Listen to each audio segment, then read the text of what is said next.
Hello guys, पहला foreign vlog है। यात्रा पहली नहीं है लेकिन व्लॉग पहला है, जो कि फॉरेन बोले तो मतलब आउट ऑफ कंट्री में जा रहा हूँ विद अपनी स्कॉर्पियो, विद मौसा जी एंड मी। बस हम 3 लोग जा रहे हैं, एक हमारी स्कॉर्पियो मतलब लोग में। तो मैं आज ये व्लॉग बना रहा हूँ इस यात्रा का, और सब कुछ दिखाऊंगा। नेपाल का कल्चर दिखाऊंगा। नेपाल जा रहा हूँ बेसिकली मैं, नेपाल का कल्चर दिखाऊंगा, पूरा रास्ता दिखाऊंगा, कैसे कैसे जा सकते हैं, क्या क्या परेशानियां आती हैं और क्या क्या अच्छाइयां मिलती हैं। कौन सी गवर्नमेंट कितना अच्छा कर रही है। नेपाल में भी नई गवर्नमेंट आई है, वहाँ का भी मैं काम में और चीज़ें दिखाऊंगा, और हिंदुस्तान की गवर्नमेंट की भी रोड्स वगैरह जो सारी जो हमारे हिंदुस्तान में इंफ्रास्ट्रक्चर जो बन रहा है वो सारी चीज़ें इस ब्लॉग में रहेंगी। बहुत मज़ा आने वाला है, बने रहे इस ब्लॉग में। हाय। तो गाइज हम थोड़ा आगे आके चढ़ गए हैं गंगा एक्सप्रेसवे पर, जो भारतीय गवर्नमेंट ने बनवाया है फिलहाल। अभी ये शुरू हुआ है। देखिए इतना प्यारा बना हुआ है। इसकी स्पीड मतलब लगभग 120, 125, 130 है। और ये देखिए बिल्कुल खाली है, मतलब जो गाड़ी आ रही है वो 150, 160 जा रही है, आगे पीछे से निकल जा रही है, पता ही नहीं लग रहा। तो बहुत ही प्यारा रास्ता है, यहाँ से होके हम जा रहे हैं। और अभी यहाँ से 7 घंटे दिखा रहा है हमें नेपालगंज पहुँचने के लिए। हम नेपालगंज स्टे करेंगे। हरियाली कितनी प्यारी है, चारों तरफ हरियाली हरियाली है। हिंदुस्तान में कहते हैं जमीन नहीं बची, मार काट मच रही है, लोग नहीं बचे। लोग बहुत जमीन है वो शहरों में गचड़ बचड़ हो रही है, एक के ऊपर एक चढ़े पड़े हैं फ्लैट बना के। वरना जमीन बहुत है, कहीं भी चले जाओ भैया, तो दूर दूर तक खाली पड़ा है हिंदुस्तान का। ये वो कौन है गढ़ के आसपास का, ये तो एक सिटी के आसपास इतनी जमीन पड़ी है। अगर आगे निकल के देखोगे तो दुनिया भर की जमीनें हैं यार। हिंदुस्तान जितना प्यारा देश कोई नहीं हो सकता। नहीं है। और पूर्वांचल साइड की तरफ हम जा रहे हैं, तो पूर्वांचल में तो जमीन की कमी ही नहीं है। जमीन और प्यार और लैंग्वेज वहाँ की इतनी प्यारी लैंग्वेज है कि पैर चले पेट में घुस जाए आदमी के। हाँ, तो गाइस दिखाता हूँ मैं इस रास्ते में जो भी कुछ होगा। बने रहो इस ब्लॉग में, मजा आने वाला है। एक बार और दिखा देता हूँ। पूरा खाली पड़ा हुआ है। प्रयागराज, लखनऊ, इलाहाबाद जाना हो तो इस रूट से जाएं। बहुत ही प्यारा रूट है, बहुत प्यारा, बहुत ही प्यारी रोड बनी हुई है। बिल्कुल बबलिंग नहीं है रोड में, सबसे बड़ी बात। बिल्कुल मतलब कोई मूवमेंट नहीं है। गाड़ी बिल्कुल एक स्पीड पे, क्रूज कंट्रोल पे मैंने लगाई हुई है। 120 हमारी गाड़ी चल रही है। देखो जरा सा भी मतलब कुछ हलचल नहीं है रोड में। बहुत ही प्यारी बनी हुई है। तो ये रूट आप इस्तेमाल कर सकते हैं पूर्वांचल जाने के लिए। तो भाई अभी हम रोड से नीचे उतर गए गंगा एक्सप्रेसवे से। यहाँ पे कौन सी जगह है? जलालाबाद में यहाँ पे एग्जिट पॉइंट था, यहाँ से नीचे उतर गए। अभी फिलहाल हम दूसरी रोड लेंगे नेपालगंज जाने के लिए। और यहाँ गाइस इतने पुराने मकान है। अभी भी हिंदुस्तान में मिट्टी के मकान है, सीरियसली मिट्टी के मकान, मिट्टी की रोडें, और बहुत छोटे पहले रोड गाँव है। रोड का ये देखो रोड कितनी, रोड जो है देखो प्यारी रोड बना रखी है, बिल्कुल खाली पड़ा हुआ है यार। ये गंगा एक्सप्रेसवे बड़ा प्यारा बनाया हुआ है। और भी दिखाएंगे। बस यहाँ से निकल के बस नीचे जलालाबाद से दूसरी रोड लेंगे जो नेपाल हमें पहुँचाएगी। क्योंकि अभी यहाँ से भी अभी रह गया है 237 किलोमीटर नेपालगंज जो है। बॉर्डर फिलहाल रह गया है ऐसे लगभग 199-190 किलोमीटर के आसपास। तो उतर जाते हैं हम, और कोई गांव आता है तो मैं वो गांव जरूर दिखाऊंगा। अभी भी कि हमारा देश आज़ाद होने के बाद भी अभी भी मतलब पूर्वांचल में किस तरह के गांव हैं, किस तरह लोग अपना जीवन व्यतीत कर रहे हैं। ये देखो टोल, बड़े खुले टोल प्लाजा वगैरह बने हुए हैं। ये देखिए उतर के मैं आपको दिखाता हूँ। कोई गांव आता है तो थोड़ी देर में बस शाहजहाँपुर पहुँच जाएंगे। फिर उसके बाद शाहजहाँपुर से सीधा पड़ेगा जो रास्ता है नेपालगंज के लिए। भाई अभी रास्ते में हम रुके एक जगह ब्रेकफास्ट करने। मौसा जी ने कुछ नहीं खाया सुबह से, और ये गुलाब जामुन की फेमस दुकान है। ये देखो ये हमने लिए, इसमें सकोरे में दे रहे हैं गुलाब जामुन ही गुलाब जामुन। खा लेते हैं पहले तो भाई, टेस्ट करते हैं ये गुलाब जामुन। मिक्स वेज है, मिक्स वेज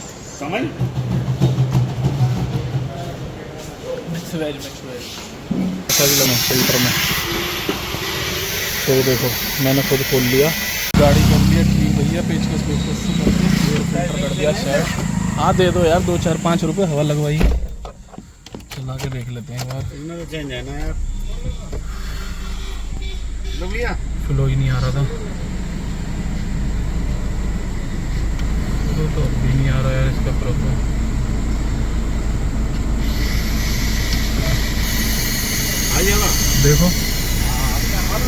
बस साले बढ़िया हो। गाड़ी में घंटा लग रही है, उतनी आ रही है। उतनी आ रही है हाँ थोड़ा ठंडा कर रहा है ज्यादा। चल यार, क्या बात कर रहे हो मौसा जी, मेहनत पर पानी फेर दिया आपने तो मेरी गाड़ी में लोट के मैंने सही करी है। जो क्या करती है नीचे घुस के ठीक करी है गाड़ी तूने। हाँ, लोट के ना करी। लौंडा बदनाम हुआ डार्लिंग तेरे लिए। यहाँ तो बहन तो डार्लिंग ये मौसा जी का तकिया कलाम है। वो भाई साहब सरदार वल्लभ भाई पटेल कहाँ है? ऊपर थे। छत्रपति शिवाजी महाराज स्मृति द्वार। तो भाई सिंगल रोड है, जद्दोजहद करनी पड़ रही है जब से वहाँ सोच रहे हैं। ये देखो नहर कितनी बढ़िया फुल चल रही है। नहर नहीं हो, ये नदी होगी कोई। और यहाँ पे ये नदियाँ क्या करती हैं बरसात के टाइम में, इनको बेचारों को सबका जीना खाना हराम करके रखती हैं। हाँ कुछ उपजन नहीं देती है। तो नदियाँ क्या करती हैं, वो पानी छोड़ते हैं ऊपर से, गर्मी में छोड़ते नहीं, ऊपर से पानी बरसातों में छोड़ देते हैं। पानी कहाँ छोड़ते हैं, बरसात का पानी आता है। ये नदियों ब्रह्मपुत्र वगैरह ये जो नदियाँ होती हैं इतनी तो ब्रह्मपुत्र यहाँ थोड़ी होगी, यहाँ तो गंगा है। नदियाँ इतनी है यहाँ पे बिहार के अंदर कि अब गर्मियों में सूखी पड़ी है, ये सूखे से मर जाते हैं। और बरसात में इतनी है कि ये प्यासे मर जाते हैं, पानी पी के मर जाते हैं। जमीन इनकी, आदमी, सब चीज खत्म है मामला इनका। कुदरत का कहर पूरा रहता ही रहता है, पूरा रहवा है इनका। और लेकिन माइंडेड लोग भी यही मिलते हैं। और सुनो, बाहुबलियों का कहर और अलग से रहता है। हाँ ये तो बात है। यहाँ पे आज भी मानो तो वो चलती है क्या, बाहुबली प्रथा। बता तो रहा था वो लौंडा भी जब पूछ रहे थे आप। हाँ ये तो है। खैर तो भाई अभी हम बस लखीमपुर खीरी से थोड़ा सा पहले हैं, लखीमपुर खीरी पहुंचते हैं। इसमें एक और दिक्कत आ रही है, वो भी ठीक करवा लेते हैं क्योंकि गाड़ी फिट रहनी चाहिए। क्या जब भी हम फिट हैं। हाँ, क्या दिक्कत आ रही है कि चार्जर चार्ज नहीं कर रहा है इसका, जो फास्ट चार्जर है, तो वो भी करवा लेते हैं ठीक, क्योंकि चार्जिंग के बिना फोन के तो जीवन अधूरा है। तू यार बड़ा नाराज है यार। जी देखो, एक और आशीर्वाद मिला मुझे, इसी बीच में चलते हैं, मिलते हैं आगे आपको। और ये चार्ज नहीं कर रहा था गैस। तो भाई लगभग हम नेपाल बॉर्डर के आसपास पहुंच गए। और देखो यहाँ मैं आपको एक चीज़ दिखाता हूँ, ये केले की ऐसी खेती है ना, केला ही केला हो रहा है जहाँ देखो। ये इधर देखो, ये केले ही है सारे, ये सब केले की खेती हो रही है। ये हालांकि अभी हम यूपी में ही है, अपने हिंदुस्तान में। तो देखो केला, वहाँ से मैं मतलब लगभग 20, 25, 30 किलोमीटर से देखता हुआ आ रहा हूँ। केले ही केले, रोड के इस साइड भी बहुत ज़्यादा केले की खेती हो रही है। और बस कुछ ही देर में हम नेपाल में एंट्री करेंगे। मैं वहाँ का बॉर्डर दिखाता हूँ, वहाँ की चीज़ें दिखाता हूँ, और जब हमारी एंट्री होगी तो कैसे एंट्री हुई वो भी दिखाता हूँ। सारी चीज़ें बताऊँगा। और किसी को नेपाल आना हुआ तो बॉर्डर पे किस तरह से वो एंट्री करके आ सकता है, तो वो भी दिखाता हूँ। तो आसानी होगी। इस ब्लॉग को देखें, शेयर करें जिसको नेपाल आना है। बहुत ही प्यारी जगह है, हालांकि मैं 2-3 बार पहले भी आ चुका हूँ। ब्लॉग पहली बार बना रहा हूँ, तो मैं दिखाता हूँ आपको। ये घर दिखाता हूँ, यहाँ पे यूपी है, यूपी है प्रधान। देखो घर, कच्चे गांव, कच्चे घर बिल्कुल। ये देखो उधर मिट्टी के घर बने हुए हैं, देखो। ये है हमारी यूपी, और अभी यहाँ बहुत डेवलपमेंट बाकी है। इधर जंगल वंगल है पूरे, और उधर पूरे मिट्टी के घर, जो कभी शायद आज से अगर मैं बात करूँ अपने क्षेत्र में इस साइड में, तो लगभग मेरे ख्याल 30 साल नहीं ज़्यादा मौसा, 40, 45, 50 साल पहले ना हो ऐसे घर। झोपड़ी डली हुई है, मिट्टी के घर बने हुए हैं। तो भाई बहुत अभी मतलब पीछे है, बाकी ठीक है, जैसा है चल रहा है, बढ़िया है। जिसके पास है तो बहुत है, नहीं है तो भी है। झोपड़ी में भी रह रहे हैं लोग, जीवन तो यापन करना ही है। तो ये है घाघरा नदी, ये देखो काफ़ी क्रॉल नदी है भाई सब, बहुत। ये देखो या तो इसे और ये है पुल, सिंगल रोड। साला पी करता रहेगा। घाघरा नदी बहुत चौड़ी है मौसा जी। है इधर है पानी, देखो इधर बह रहा है, देखो दिखाना मौसा जी पानी। घुमा दो कैमरा तो घुमाओ। अब यहाँ पर है ये है बहुत चौड़ी नदी है। पीछे देखोगे तो बहुत चौड़ा एरिया है इसका।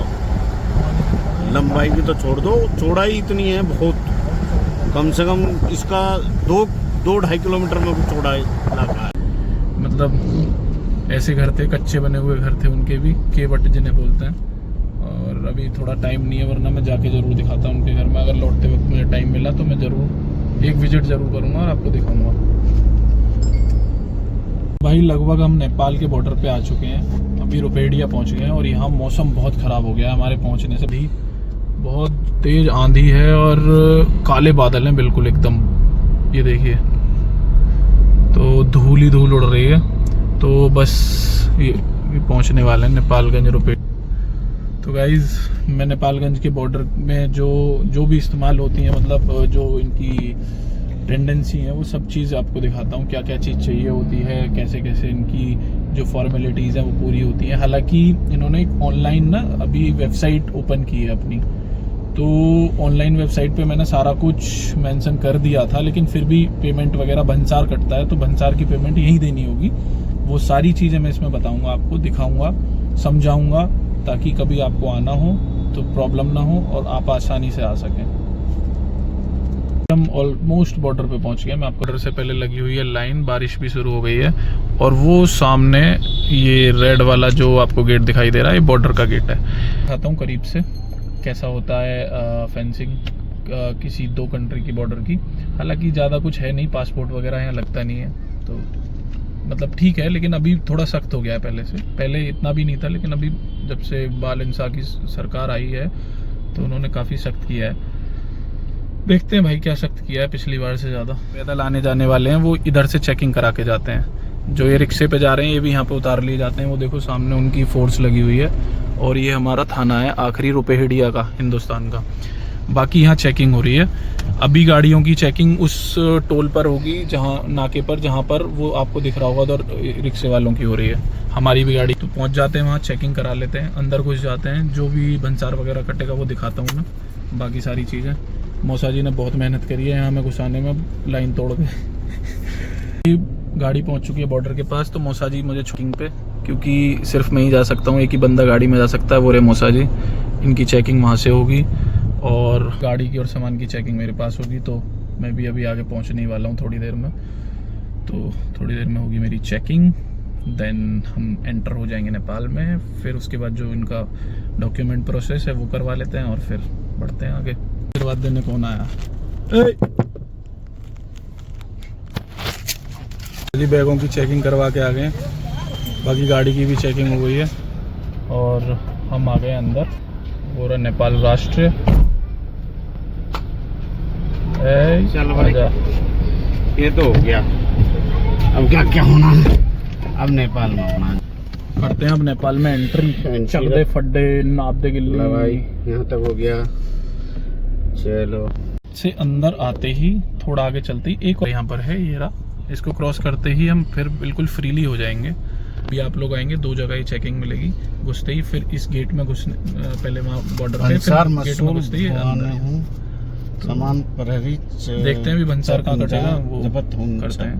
भाई अब लग गए भंसार की लाइन में, यहाँ से आकर यहाँ कटेगा भंसार हमारा। पहले से हमने रजिस्ट्रेशन किया था, उसका नंबर है 350। बाकी भंसार कटवा के फिर निकलेंगे आगे। हमने कटवा लिया है भंसार, देखो इस तरह होता है कुछ भंसार। बाकी यहाँ पे ऑनलाइन मैंने रजिस्ट्रेशन किया था आने से पहले। भंसार की इन्होंने मतलब व्यवस्था की है जो नए पीएम हैं, लेकिन वो बिल्कुल जीरो है, उसका कोई फ़ायदा नहीं, कोई मतलब नहीं, मतलब नथिंग है वो। अगर कोई नेपाल आना चाह रहा है तो उसकी कोई आवश्यकता नहीं, सीधे आओ। भंसार तुम्हें कटवाना ही पड़ेगा, यहाँ लाइन में लगना। एक चढ़ के लोग वो कटवा रहे हैं, इनकी व्यवस्था नहीं, कोई व्यवस्था नहीं है यहाँ पर। तो वैसे अभी भंसार कटवा लिया है, चलेंगे आगे, निकलेंगे नेपालगंज के लिए, क्योंकि मौसम बहुत ख़राब हो रहा है फिलहाल, बारिश हो रही है। तो भाई अभी सारा काम हमने निपटा दिया है, अपना फ़ोन रिचार्ज करा लिया है, अपना सिम एक्टिवेट कर लिया है, अपनी चीज़ें एक्टिवेट कर ली हैं, हम खुद एक्टिवेट हो गए हैं और हम फिलहाल घुस गए हैं नेपालगंज के अंदर। ये हमारी प्रतीक्षा कर रहा था यहाँ का मौसम, ये देखिए। और मौसा जी पूरे खुश हैं इस मौसम को लेकर कि यहाँ आते ही हमारा मौसम ऐसा हो गया। बस अभी दूसरा मौसम और बनाएंगे अभी चलते ही। और जो में अरे फिर तो मजा ही कुछ होता है यार। मिस यू बहुत ज़्यादा मिस कर रहे हैं यार आपको, बहुत ज़्यादा यार। Always miss you. वाकई में वो पार्टनर ही था। चला कोई चीज मना नहीं थी वो बोलने से यार ये करना है। अरे बहन तो अभी लो चल दमन आगे को चलो मौसा जी, बहन जो हम उम्र में छोटे, भाई बराबर छोटे हुए मौसा जी। भाई साहब इतना बड़ा आदमी पहली दफे बोला कि मौसा जी आ रहा है, मगा यार गजब हो गया यार। तो गाइस मिलते हैं नेपालगंज, दिखाते हैं नेपालगंज की लाइफ, नेपालगंज का खाना पीना। तो गाइस मौसम और तेजी से करवट बदल रहा है, और इतनी तेजी से करवट बदल रहा है कि आगे का दिखना बंद हो गया। नेपालगंज आते ही हमारा जो स्वागत कराया ना भोलेनाथ ने, पशुपतिनाथ बाबा ने, देखो तेज हवाओं के साथ बारिश है, इतनी जगह बता नहीं सकता। तो गाइस हम लोग पहुंच गए होटल में, और मौसा जी पहुंच गए वॉशरूम में आते ही, और मैंने चेंज वेंज कर लिया है। हालांकि बारिश हो रही है बहुत भयंकर रज के, और नीचे बहुत ज़्यादा भीड़ हो रखी थी रिसेप्शन पे, क्योंकि काफ़ी लोग मतलब मानसरोवर वगैरह घूमने के लिए आए हुए हैं, तो बहुत सारा ट्रैफिक था, और मेरा फ़ोन हो गया था ऑफ, तो वो व्लॉग मैं नहीं बना पाया। बाकी रिसेप्शन वगैरह मैं इस व्लॉग में ज़रूर दिखाऊंगा कि हम कहाँ रुके हुए हैं। रूम दिखा देता हूँ पहले। माई रूम, माई लगेज, ये रूम है, और इधर बैल्कनी। और गाइस थोड़ा रेस्ट करने का मन कर रहा है, क्योंकि कमर बोल के बहुत हार्ड हो रही है कमर इस वक्त, बिल्कुल प्रॉब्लम भी चल रही है कमर में, सही नहीं होके दे रही। तो मिलते हैं, नेपालगंज की लाइफ दिखाते हैं आपको। तो गाइज मैं आपको दिखा नहीं पाया था, हाँ मौसा जी और मैं अभी शाम हो गई है, लेटे हुए थे, थकान थोड़ी सी उतारी है। आपको अपना होटल भी नहीं दिखा पाया था, वो दिखाऊंगा। अभी फ़िलहाल हम पार्किंग गए सीधे लिफ्ट से, और गाड़ी लेकर आ गए। बाहर देखो मौसम, और ये नेपाल की एक गंदी आदत कहो अच्छी आदत कहो पता नहीं, इस अभी टाइम हुआ है, कितने बज रहे हैं? 7 बज रहे हैं, 7:21। देखो वो रहा कोने पे, और ये बंद हो गया सब कुछ, देखो सब कुछ बंद हो गया। कुछ दुकानें खुली हुई हैं, जो कह लो रेस्टोरेंट है, पब है, या नॉर्मल दुकान, पर बाकी और कुछ ऐसा नहीं खुल रहा। और ये नेपाल की मतलब बेहतरीन जगहों में से एक है नेपालगंज, अच्छा एरिया है, और एक्सप्लोर करने के लिए बहुत प्यारी जगह है। मौसम इतना बढ़िया रहता है यहाँ पे, और अगर यहाँ मौसम बढ़िया ना हो तो 50-60 किलोमीटर थोड़ा ऊपर चले जाओ, पहाड़ आ जाते हैं, वहाँ चले जाओ, इतना अच्छा मौसम। तो अच्छी जगह है, लोग अच्छे हैं, सबसे बड़ी बात लोग मिलते हैं तो बड़े दिल से मिलते हैं। और हमें भी यहाँ एक लड़का मिला है यादव करके, बड़ा प्यारा लड़का है, बहुत बढ़िया सेवा पानी कर रहा है। और 5 बजे वो चला गया, उसकी छुट्टी हो गई, कल मिलेगा। वो कह रहा है कल मिलता हूँ भैया। मन का ठीक है भैया, चला जा। तो अभी हम निकले हुए हैं, थोड़ा मन नहीं लग रहा था, मन लगाने के लिए निकले हुए हैं। बहुत सी चीज़ें नेपाल की याद आ रही थी, पिछली पुरानी, तो उनको थोड़ा सा मतलब ताज़ा कह लो, या उनसे टकराने के लिए, जिससे कि हम उन्हें भूल सकें इसलिए निकले। और भैया मैं आपको जाके होटल भी दिखाता हूँ जब एंट्री करूँगा अभी। तो बहुत प्यारा मौसम हो रखा है, बहुत प्यारा। भाई मैं पहुंच गया हूँ होटल, देखो ये, चलो मैं अंदर तक दिखा देता हूँ।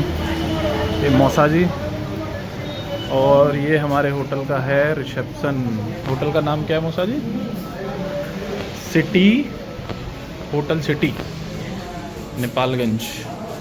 ये यहाँ का रिसेप्शन है, दिस इज रिसेप्शन, एंड उस साइड लिफ्ट है, ये इधर रिसेप्शन है, सिटी प्लेस। और मौसा जी अपने रूम में जाते हुए, छाती बाहर को आ रही थी, छाती नहीं पेट आ रहा है, छाती आया तो बढ़िया है, चेस्ट में क्या दिक्कत है। स्विमिंग पूल भी दिखा दूं क्या? स्विमिंग पूल सुबह दिखाऊंगा, वहीं कर लेना।